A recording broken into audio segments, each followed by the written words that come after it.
राधे राधे। आज हम बात करेंगे नवरात्रों के टुटके के बारे में। नवरात्रि की नवमी की तिथि को करें ये उपाय। माँ के आशीर्वाद से दूर होगी आर्थिक समस्याएं। नवमी को करें ये उपाय, दूर होगी धन की समस्या। आज माँ दुर्गा के 9वें स्वरूप माँ सिद्धिदात्री की पूजा की जा रही है। इसके साथ ही आज रामनवमी का पर्व भी मनाया जा रहा है। चैत्र नवरात्रि के अंतिम दिन सर्वार्थ सिद्ध योग, रवि पुरुष योग जैसे कई शुभ योग बन रहे हैं। उन शुभ योग के बीच माँ अम्बे का आशीर्वाद पाने के लिए ज्योतिष शास्त्र में कुछ उपाय बताए गए हैं। उन उपायों को करने से जीवन की कई समस्याएं, दुख, कष्ट आदि दूर हो जाते हैं और माता की कृपा प्राप्त होती है। आइए जानते हैं इन उपायों के बारे में। इस उपाय से दूर होंगे रोग और दोष। नवरात्रि नवमी तिथि के दिन अग्नि कुंड में माँ दुर्गा की ज्योति जलाएं। उस ज्योति को जलाने से घर में सुख समृद्धि बढ़ती है और शत्रुओं पर विजय प्राप्त होती है। इससे सभी तरह के रोग और दोष भी दूर होते हैं। इसके साथ ही अगर आप नवरात्रि के दिनों में दुर्गा सप्तशती का पाठ नहीं कर पाए हैं तो नवमी तिथि को दुर्गा सप्तशती के उत्तम चरित्र का पाठ कर लें। इसका पाठ करने से अन्न, धन, यश व कीर्ति की प्राप्ति होती है। इस उपाय से जीवन होगा सुखमय। नवमी तिथि पर 9 कन्याओं की पूजा करके उन्हें सम्मान पूर्वक हलवे, चने के साथ पूरी सब्जी का श्रद्धा अनुसार भोजन कराएं, दक्षिणा दें और अच्छे भाव से विदा करें। ऐसा करने से माता प्रसन्न होकर आपका आर्थिक संकट दूर करके आपके जीवन को सुखमय बना देंगी और घर में धन की वर्षा होगी।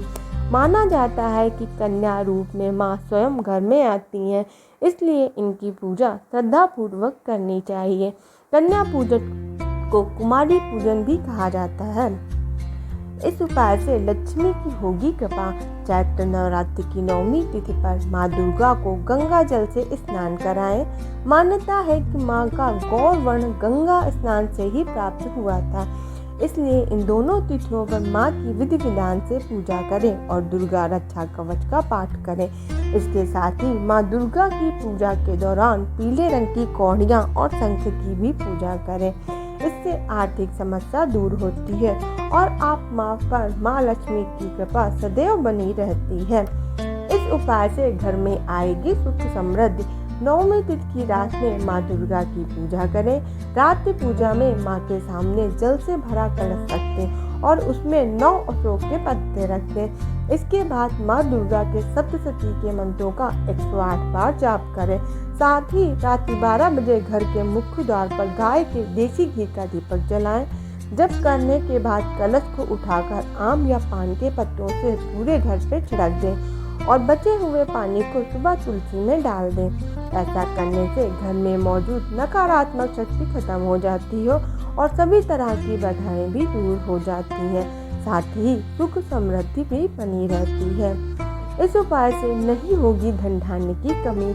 नवमी तिथि को माँ दुर्गा को सुहाग का सामान अर्पित करें। विधि विधान से पूजा करने के बाद सामान सुहागन महिलाओं को दे दें। इसके साथ ही किसी दुर्गा मंदिर में जाकर माँ के चरणों में 8 कमल पुष्प चढ़ाएं और माँ की गोद में लाल चुनरी में मखाने, बतासे, सिक्के रख दें। ऐसा करने से माँ की कृपा प्राप्ति होती है और घर में भी कभी भी धन धान्य की कमी नहीं होती है। अगर कोई महिला सुहाग का सामान भेंट कर रही है तो वह भी अच्छा श्रृंगार करके माता को भेंट करना चाहिए। इस उपाय से दूर होंगे आर्थिक संकट। चैत्र नवरात्रि की नवमी तिथि के दिन माँ दुर्गा को भोग लगाकर गरीब व जरूरतमंद में बांट दें। साथ ही अगर संभव हो सके तो हलवा पूरी को भोग लगाकर सभी में बांट दें। माँ को वही चीज़ें पसंद है जो चीज़ बांटी जा सके, इसलिए माँ के दरबार में हर वक्त भंडारे चलते रहते हैं। इसके साथ ही हनुमान जी को पान का बेड़ा भी जरूर अर्पित करें, इससे आर्थिक संकट दूर होगा। तो आज हमने आपको नवरात्रों के उपाय के बारे में बताया है। उम्मीद करते हैं ये उपाय आप जरूर करेंगे और इससे आप लाभ भी उठाएंगे। तो कमेंट करके आप बताइए कि आपको क्या क्या फ़ायदा हुआ है और हम आपके लिए ऐसे ही नए नए उपाय लेकर आते रहेंगे। राधे राधे।